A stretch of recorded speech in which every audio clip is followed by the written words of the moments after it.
La Lorraine est une terre propice au développement en matière de bande dessinée, à l'image du festival du film de BD Le Rayon Vert ou le festival de BD de Marly. On constate qu'il y a une véritable, je dirais, émulation autour de la bande dessinée. On va parler du festival d'Angoulême qui débute dans quelques jours, mais surtout du métier de scénariste. On accueille tout de suite notre invité du jour.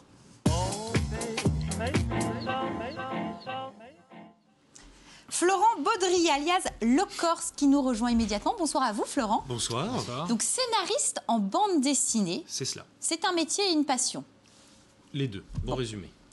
En tout cas, vous avez écrit plusieurs scénarios. Vous avez créé également votre propre collectif qui regroupe une quarantaine de membres, dessinateurs, scénaristes en matière de bande dessinée. Ce collectif s'appelle Phylactère et vous avez aussi une revue VHB. Vous nous avez ramené d'ailleurs plusieurs exemplaires. Un beau parcours. Et dans les prochains jours, je dirais que vous êtes sur ce plateau parce qu'il y a une double, voire triple, voire quadruple. On n'arrête pas en ce moment. Actualité, vous allez aller au festival d'Angoulême et il y a plein de choses qui vont se passer. On va en parler dans quelques instants. Mais avant ça, moi, ma première question, c'est pourquoi scénariste de bande dessinée plutôt que, par exemple, de roman? Parce que, Florent, vous ne dessinez absolument pas. Je dessine très mal, donc je dessine mais mal, donc je ne l'utilise pas pour faire des bandes dessinées. En fait, j'ai toujours eu la passion d'inventer des histoires, etc. Mais j'ai essayé d'écrire de nouvelles, j'en écris de temps en temps par exemple, mais le genre de la bande dessinée est vraiment un style et vraiment un art à part, vraiment particulier, et qui n'est pas juste, on va dire, du roman illustré ou du dessin avec des textes. Enfin, il y a vraiment toute une écriture particulière qui m'attire énormément, en fait, et dans lesquelles je peux vraiment m'exprimer. Voilà, donc c'est vraiment plus qu'une passion, etc. C'est vraiment le matériau dans lequel je me sens le plus libre d'écrire. Ouais, vous vous épanouissez le mieux. Ouais. Quelles sont les contraintes d'écrire de la bande dessinée? La contrainte en bande dessinée, par exemple, des choses qui fait une des particularités de cet art-là, c'est qu'il y a la vision périphérique, par exemple. C'est un des seuls arts, vraiment, où, quand on ouvre une bande dessinée, on voit l'ensemble de ce qui se passe. C'est-à-dire que la gestion du temps, ça va être le lecteur qui va choisir en fonction de comment il va parcourir la planche. Et par exemple, on n'a pas ça dans le cinéma, dans la musique, dans des choses où c'est très linéaire, finalement, la gestion du temps. Donc là, par exemple, c'est une des spécificités. C'est-à-dire que je dois toujours penser à l'écriture. Qu'est-ce qu'ils vont voir malgré eux? Donc on voit toujours un petit peu le futur tout en lisant la bande dessinée dans l'ordre. S'il se passe quelque chose en bas à droite, une explosion par exemple, on va le savoir. Donc on va lire différemment les pages parce qu'on s'attend à la chute. Donc ça, c'est une des spécificités, mais il y en a vraiment beaucoup. Et moi qui suis fan de Lucky Luke, de Tintin depuis que je suis gosse, je me suis toujours demandé la question suivante, c'est quelles étaient les relations, on va dire, comment on travaillait conjointement entre le dessinateur et le scénariste, parce qu'on doit, je sais pas, est-ce qu'on écrit le scénario avant, est-ce qu'on dessine avant et ensuite on s'adapte? Alors là, ça dépend. Si quelqu'un avait dessiné la BD avant, et le scénario serait déjà dans la bande dessinée. Après, c'est un travail de dialoguiste qui peut être ajouté après. Non, au niveau du scénario, des fois, c'est le dessinateur lui-même qui fait ça. Il est seul à faire les deux métiers. Comme Maurice. Voilà, par exemple, maintenant. Avant, il travaillait avec Goscinny. C'était Uderzo, ça. Goscinny a fait aussi Lucky Luke aussi. Il a tout fait. On va faire une battle là. Attention, Arnaud, de mémoire, je suis pas vais spécialiste, mais je crois bien. Mais en tout cas, oui, il y avait il y a tout un échange qui doit se faire. Moi, principalement, j'écris vraiment le scénario en découpant page par page, case par case, description, dialogue, et ensuite, avec le dessinateur, on dialogue beaucoup et il y a toute l'étape du storyboard où on fait plein de versions, il me change un peu mon scénario, il propose des choses nouvelles. Et c'est vraiment l'idée de travail en équipe. Donc en travaillant avec beaucoup de dessinateurs, j'ai beaucoup de types de travail différents, je m'adapte vraiment, enfin on s'adapte l'un à l'autre. Vous connaissez au fur et à mesure du temps, vous savez vous adapter. Il faut vraiment s'adapter au travail de chacun parce que c'est vraiment une naissance à deux. Du coup, il faut réussir à se laisser des libertés, mais il y a vraiment plein de façons de travailler différentes. Aujourd'hui, vous ne vivez pas de ce statut-là. Non. On parlait de passion, de métier. On peut être finalement les deux. Aujourd'hui, vous avez vraiment opté pour un choix passion. Pourquoi? Parce qu'on ne peut pas vraiment en vivre en Lorraine, la bande dessinée. Alors, le lieu d'où on vient, ça maintenant pour la bande dessinée... Peu importe, Internet, on envoie les fichiers, on peut être imprimé dans le monde entier, ça, il n'y a aucun souci.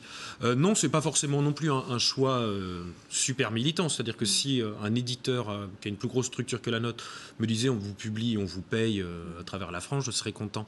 Mais je préfère pour l'instant privilégier le projet, et donc garder un peu la mainmise dessus.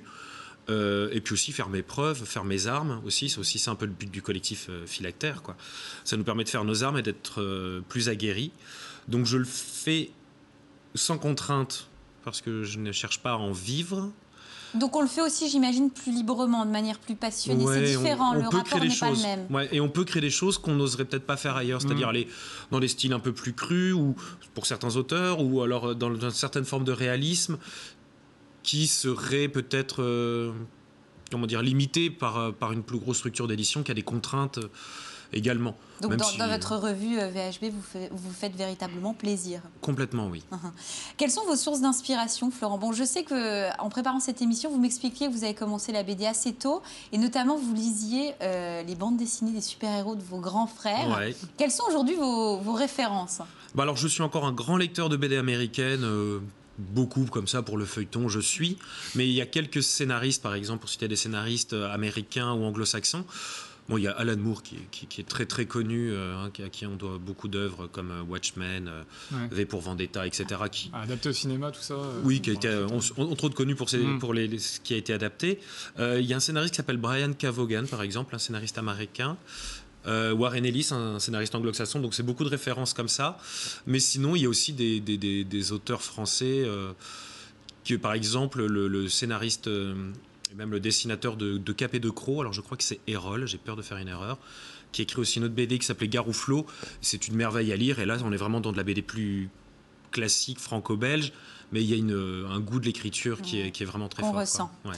En tout cas, vous venez ce soir pour nous parler d'Angoulême. Je dirais que ça, c'est vraiment l'incontournable quand on est dans le milieu de la bande dessinée. Qu'est-ce que ça vous apporte, vous, en tant que scénariste, d'aller dans ce type d'événement? C'est quoi? C'est des rencontres Alors déjà, c'est tout un moment partagé avec toute notre équipe, parce qu'on y va à une dizaine, avec douzaine. Tout le collectif phylactère. Ouais, bah ça, c'est...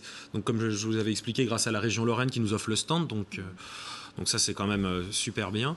Et du coup, on profite de ça, mais aussi, ça permet de faire des rencontres professionnelles. Il y a plein de choses qui sont organisées en périphérie du salon. On s'inscrit, on rencontre des dessinateurs. Moi, par exemple, avec certains petits projets sous le bras, rencontrer des dessinateurs ou des éditeurs, d'autres éditeurs pour certains projets. C'est la Cour des Grands, c'est un peu le festival de Cannes version BD, quoi. Bah, c'est ça, il y a à la fois le côté grand public pour les gens, qui ressemble à un gros salon littéraire. Parce qu'il y a quand même des milliers d'auteurs qui sont là, donc il y a aussi des dizaines et des dizaines d'éditeurs, et il y a tout un marché professionnel auquel nous on a accès du coup. Donc, beaucoup de choses à découvrir. Ouais. Et vous venez aussi ce soir pour nous parler de cette fameuse actualité d'Angoulême, puisque Angoulême, vous y serez et on pourra vous suivre via une application. Oui. Et oui, Florent et tout le collectif phylactère, on pourra les suivre sur Internet. Alors comment ça va se passer? Vous allez nous raconter tout ce qui se passe à Angoulême, c'est ça? Bah, on va essayer, ouais, on est plusieurs. Par exemple, Guillaume Mathias, qui est un de nos membres et qui est très féru des technologies sur application, etc. Lui nous a mis en place cette application-là pour l'association. Et donc, du coup, tous les jours, on va faire des petites vidéos. On va essayer de faire également des jeux, concours, dont je garde encore la nature secrète. Je pense que ça sera... dommage, on aurait voulu une exclue, là, quand même. Bon, mais bah disons non. que non, mais il y aura des bandes dessinées à gagner du coup. Et puis, oui, les concours seront certainement des sortes de petits défis lancés. Des sortes de chasse au trésor dans le festival, je pense que ça va être un peu de cette nature-là. Et puis voilà, des photos, des vidéos pour permettre déjà à la moitié de notre collectif qui ne vient pas de nous suivre. Et puis aussi à tous les passionnés de bande dessinée. À découvrir donc l'application smartphone pour l'association Phylactère.